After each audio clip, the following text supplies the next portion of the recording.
Made in Hollywood. The horror thriller Final Destination Bloodlines, starring Anna Laurie and Richard Harmon, is made in Hollywood.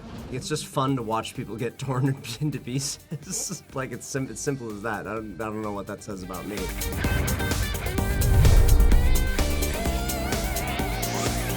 Made in Hollywood. Also on today's show, we go behind the scenes with John Wick director Chad Stahelski for the documentary Wick is Pain. Pain is the necessary step you have to take to get through it. It's the veil of success that you want to go through. David Dastmalchian stars in the sci-fi comedy Murderbot. The satire thriller A Breed Apart features Grace Caroline Curry, and Rainey Qualley stars as an up-and-coming musician in the drama Off the Record. This week on Made in Hollywood. Made in Hollywood. The latest chapter in the iconic horror franchise Final Destination Bloodlines, featuring Anna Laurie and Richard Harmon, follows a college student who races to uncover her family's connection to death's design before their fates are sealed. Drinks all around.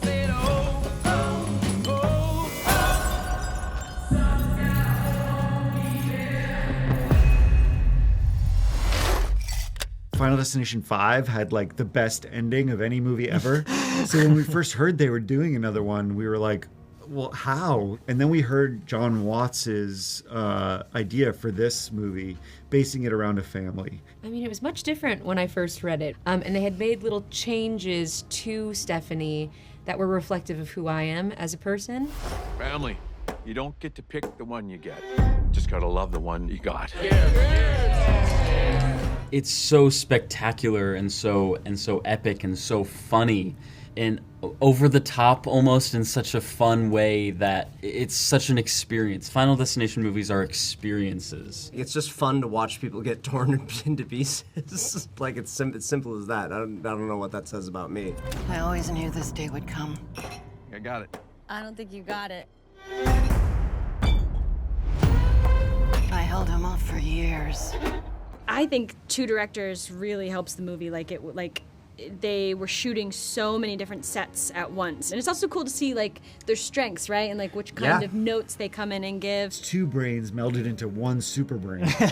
Yeah, it does often feel like a directing superpower because a director sometimes really wants to be right up next to the actors and at the monitors at the same time, and we get to do that in both places. We had rehearsal with them for a week beforehand, so we really got a sense during rehearsal who to go to for what. Won't stop till he finishes the job.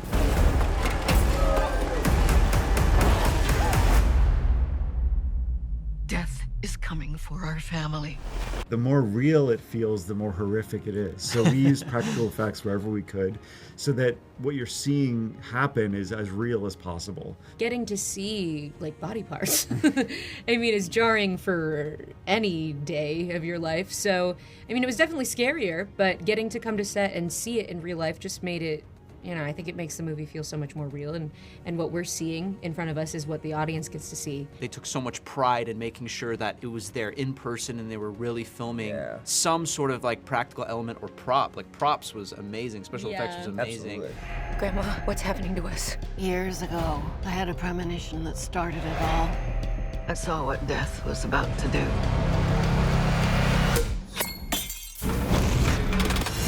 You go to a Final Destination movie for a different reason than any other movie. Sure. And even within the horror genre, it delivers something that I think others don't. Yeah. It sort of has this like lighthearted air, but it's also intensely like grotesque and disgusting and weirdly satisfying. One of the things that we love about films is when you have no idea where it's going and that it's surprising, and that's tricky when you have a franchise that really has such a beautiful structure to it. I think that's one of the reasons that audiences have been, and fans have been just really loving it, because it kind of adds some fresh, energy into it. Maybe death's not actually coming for our family. Because that would be crazy.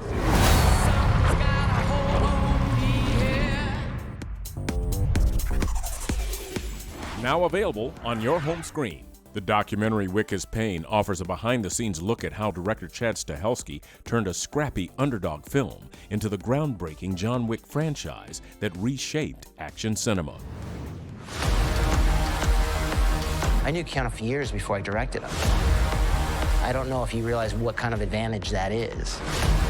No better union could have happened in the film business than Chad and Keanu. The first time Josh shows me all the footage, again, you have a very different experience when you're watching it alone. When you watch it alone, it makes your palms sweat and it makes you go like, oh, psychosomatic response of, boy, I made a lot of mistakes. But, you know, watching it with a few people that were there, like Josh, we all watch it together, it's just, okay, it's kind of comedy. We came up with this idea for Top Shot. Where's the we? Well, you. There's a lot of people that are going to tell you that may not be the best way to take your career. Those aren't the best ideas. Those are silly. Those are stupid. That isn't going to work. People are going to watch it. That's too much. That's not enough. What I'm saying is I've kind of always followed my instinct on John Wick going, oh, wow, 1,000 people tell me, should I really? Yeah, you should think about it. But then again, the decision is still mine. When you see Keanu in pain on screen, it's probably for real. Part of it was having this enormous trove of footage. Another part of it is really just having had known Chad and Keanu since before that, since their Matrix days where they had a kind of different relationship that evolved into what we see in this documentary. We were a tiny little movie. We're shut down. I don't know how you find $6.5 million by Monday. I took money out of my house. We were doomed. We were panicked. This is Keanu Reeves. You do not want to let him down. I would add the immense force of nature that is Keanu Reeves into that. It's not trying to delve into his, inner psychology, but he's an immense presence here. The relationship between those two is front and center in this film. This movie's about vengeance, not John Wick's.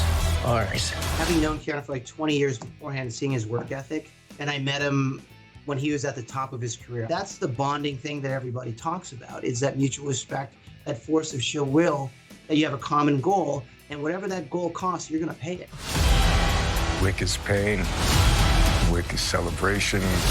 Wick is against the odds. Wick is friendship. Wick is love. Keanu says it on the documentary.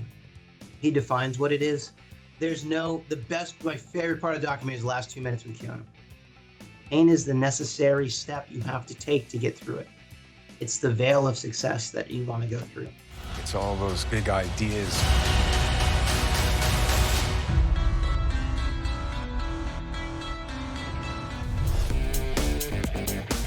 Coming up, David Dastmalchian stars in the sci-fi comedy Murderbot, and the satire thriller A Breed Apart features Grace Caroline Curry.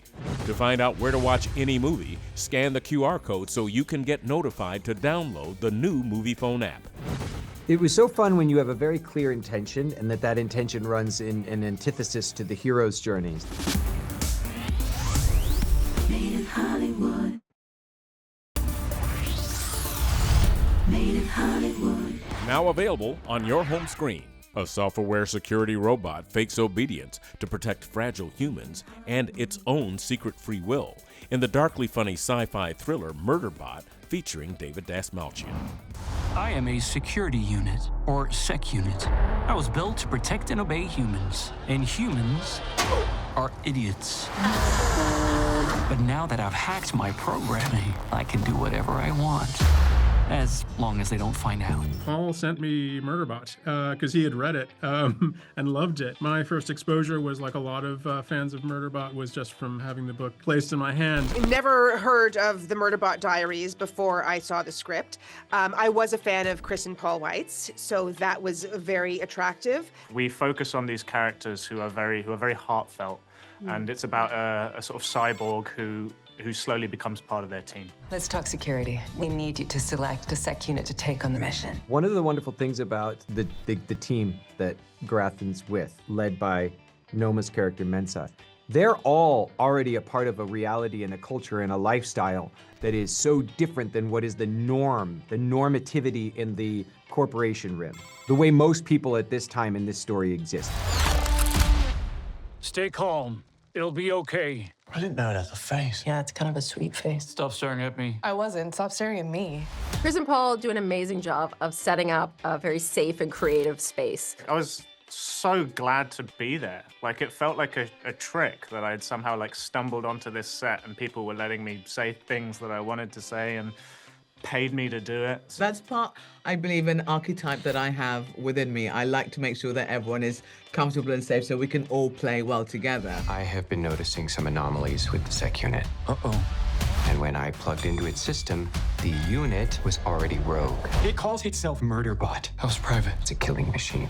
It was so fun when you have a very clear intention and that intention runs in an antithesis to the hero's journey. So if our hero being, in those scenes, Alexander as Murderbot, and I am justifiably, understandably, and actually quite correctly suspicious of the way that Murderbot is behaving and presenting because I know something is off. It does really beg the question, like, how should we treat something that we're not totally sure counts as a person?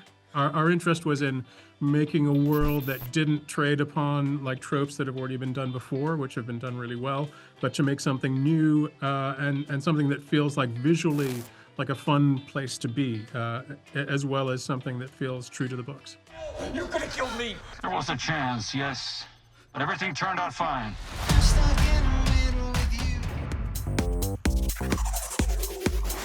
Social media fame turns feral in A Breed Apart, a savage satire starring Grace Caroline Curry, where influencers must outwit killer dogs or die viral. I don't know what else can go wrong with this picture.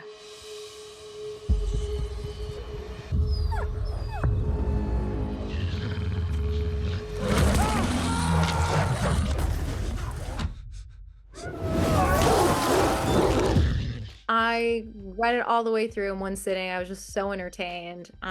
It had me not knowing what was going to happen next. Such a wild ride. Hey, when do we get to meet the man himself? He is counting down the seconds till he gets to meet you guys.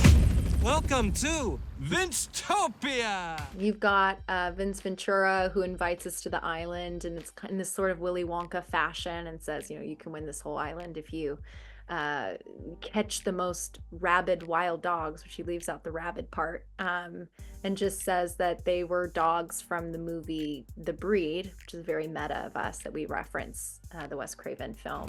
15 years ago, this island became a Hollywood horror story. The film was never finished because the animal trainers just vanished. The dogs went crazy. Apparently, they went missing, and the handlers, and so the story is that we need to rescue these wild dogs. We are here to help rescue the free-roaming dogs. Whoever bags the most tail waggers will be winning this entire island. But really, we need to rescue ourselves from these wild dogs because they're trying to kill us. Come on, I'll show you.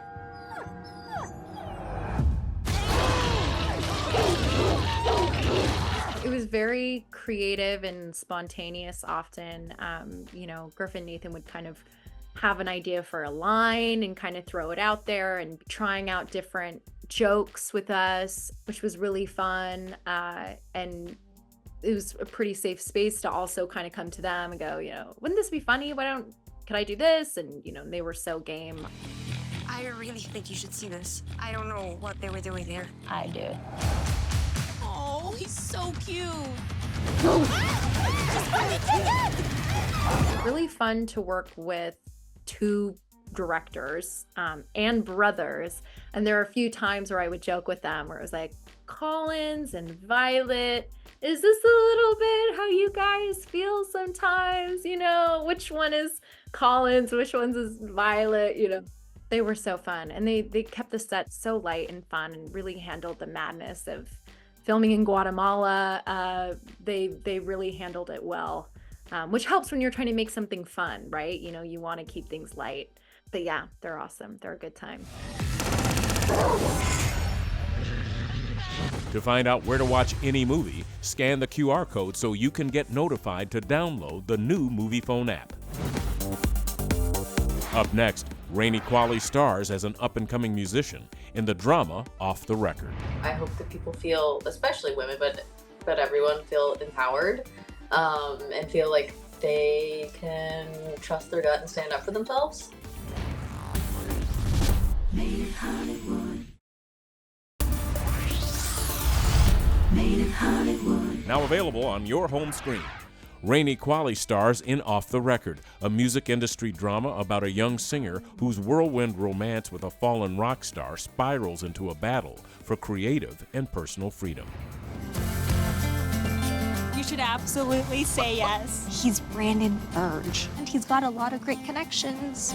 Dude, I don't know. It just seems crazy. It's a mixture of my own personal experiences. I also, moved to Los Angeles with a big dream. So I really wanted to tell this story of a woman, trying to live her dream and all of the extra hoops that get it put in front of her. When I first read the script, I was so excited to be involved in the project because outside of acting, I also have a music career, and so I was really looking forward to having the chance to bring those worlds together. What are you doing tomorrow?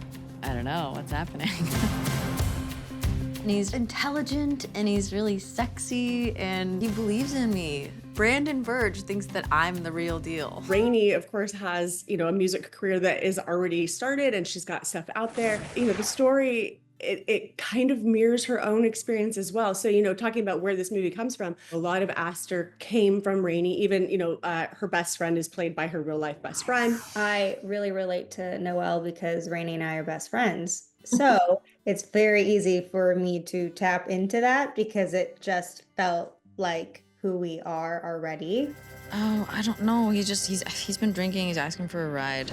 Oh, God. Terrible driver. Come on, go. Oh, my God. Fine, whatever. I'm gonna get an Uber. All right. Suit yourself. I wanted to show, that the women in her life that support her, they don't stop supporting her because she makes a bad choice.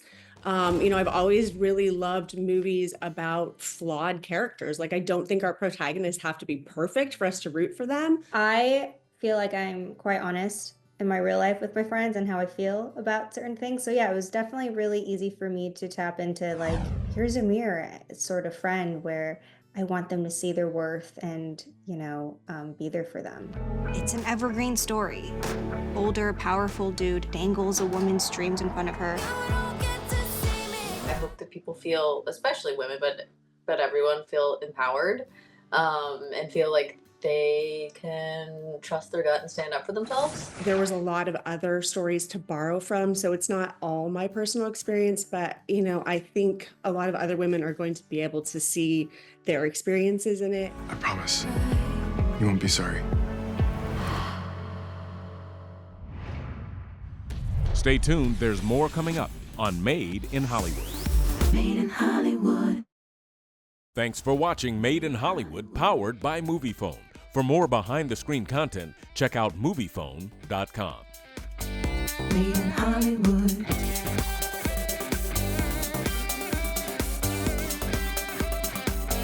Made in Hollywood.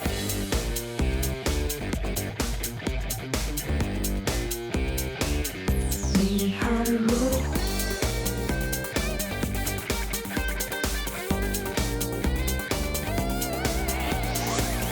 Made in Hollywood.